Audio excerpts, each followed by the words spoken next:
Welcome back to Talk the Walk with me, Sarah Wong. I'm with Juliana Lam, founder and president of the Hong Kong-based retail brand Innotier, and we're talking about Innotier masks that were reusable in the first place and that are claimed to be able to defeat the coronavirus upon contact. Welcome back to Talk the Walk, Juliana. Thanks for joining us.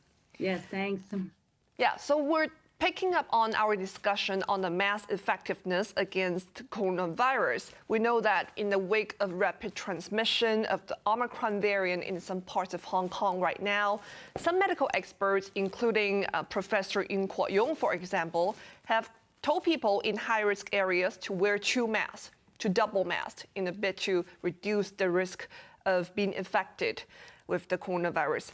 Now, I'm wondering, will one of your masks, if people wear one of your masks, be more effective in, to be protected against the virus than wearing two normal surgical masks? I think there's no right or wrong answer on this when Professor Yun was expressing that in the TV. But I also recall that the same evening or the day after, I've also recalled that there were other doctors were explaining that the actual usage of disposable masks is to block as a barrier instead of letting people thinking that it's a self-antiviral agent. So I think, I think it's about choices of us as a normal citizen, that if you want to trade off a breathability, first of all, if you wear two surgical masks, or you rather have some discipline in terms of not going to party with the strangers at the same time, but to keep some social distancing, but at the same time enjoying a good breathability, and at the same time caring for the environment together with the proactive agent on your nose. I think that's something that would never really have a perfect answer for for all people. I think people would have to make a choice. Mm-hmm. And I noticed that it is priced on the website at $348 as well. So I wonder, are there any plans for this very, very beneficial mask to be widely applied to the society? For example, maybe cooperation with the government in order to benefit more people who may or may not be able to afford this mask. We definitely are open for collaboration, cooperation, partners with anyone who care for the environment. I was just being called up by a good friend, and she said that, hey, if I do the math at $348 per mask, if I can wash it for 200 times, actually it's less than $2 per use, per day, per wash. And I don't wash it for every day. So there are different people saying different things in terms of what is expensive, what is not expensive, what is cost. So I think that the technology that we have is doesn't matter if you wash it or not washing it. Is it okay though? If I wash it? It is. The point is, of course, if you have your ketchup on it, I can help you to eliminate the ketchup. But in terms of virus, the virus can't stand there because of the technology nonstop inhibiting the virus. So I think in terms of cost, it's no doubt that the R&D being put in terms of capital resources, human resources, were there. And it's humongous. It is true. But then we didn't really just put all the costs into a short-term cycle, right. But we see it as a long term. This is why we really hope that people can really do the math instead of thinking just at a one time at 348. And also, but while saying that, our team has also been working very hard on the third generation coming, where we want to also be able to achieve an economy of scale, that if the mass public can really make good use of it, as a manufacturer, and at the same time putting quality at the top priority, we believe that eventually we can also be able to provide more options as a more even price, more economic way, so that it doesn't matter really in a new normal that virus will be coexisting with us. Then we have something reliable and trustful to protect us in our daily life.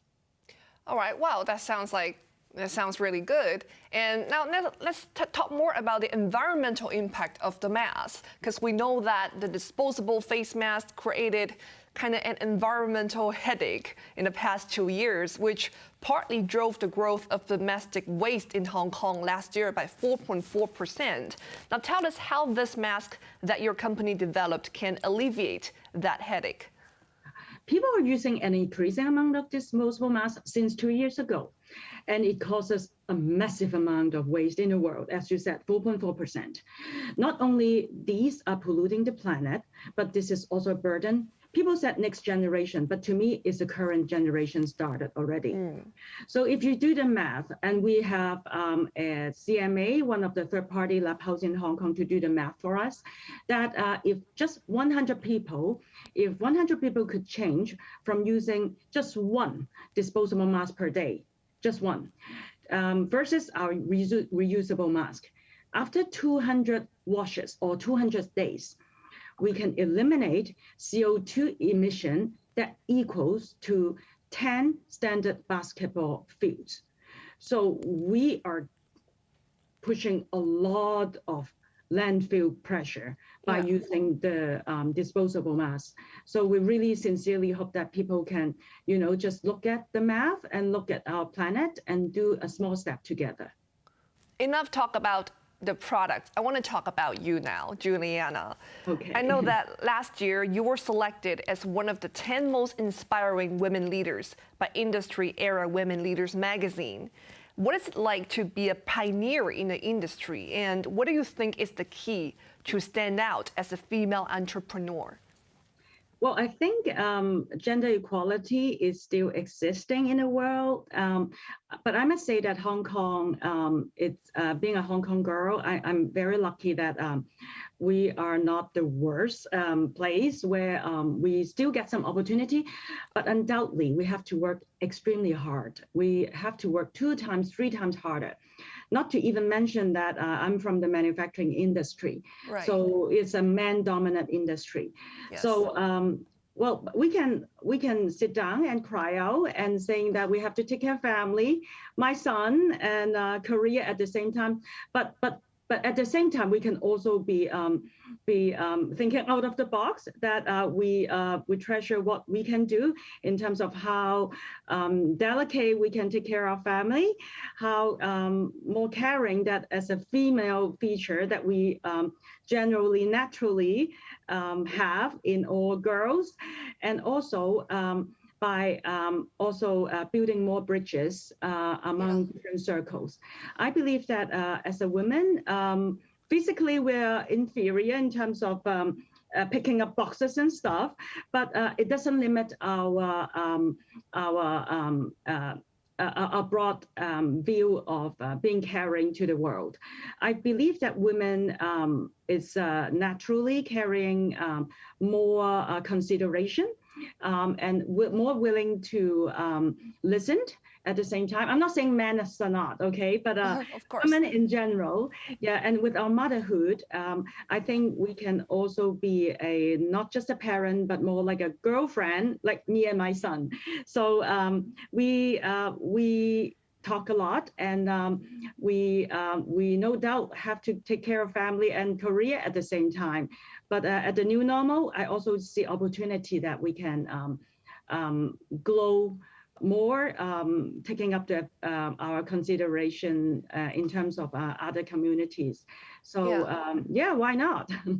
Well, speaking of balancing career with family, We know that during the course of the pandemic, female leaders really stand out in their leadership, especially in leading their country, protecting their country against COVID pandemic. But there's research also suggesting that women are disproportionately affected by the pandemic. So what's your story during the pandemic? Is there, do you find it more difficult for you because you're a female leader in the industry? Well, I think that women nature being taking care of the family more important than her own, it's a nature.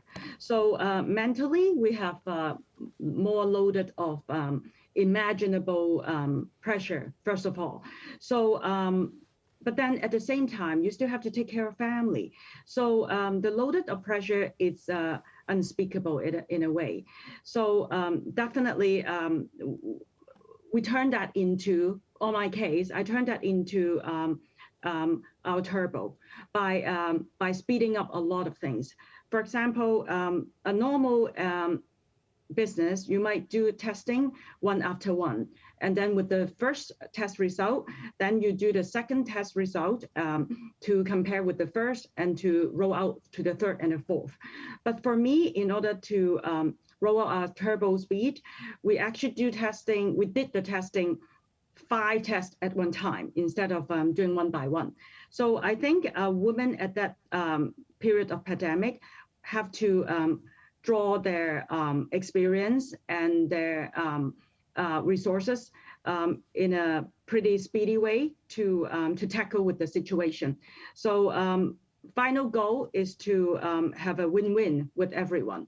So I have a big heart. So I admit that it was pretty loaded and not balanced enough, but I look forward to have more like-minded people to work with us to grow it together. Okay, well, that's very inspiring. Thank you, Juliana. That's all the time we have today, but thank you for sharing your message and your products, of course, with us.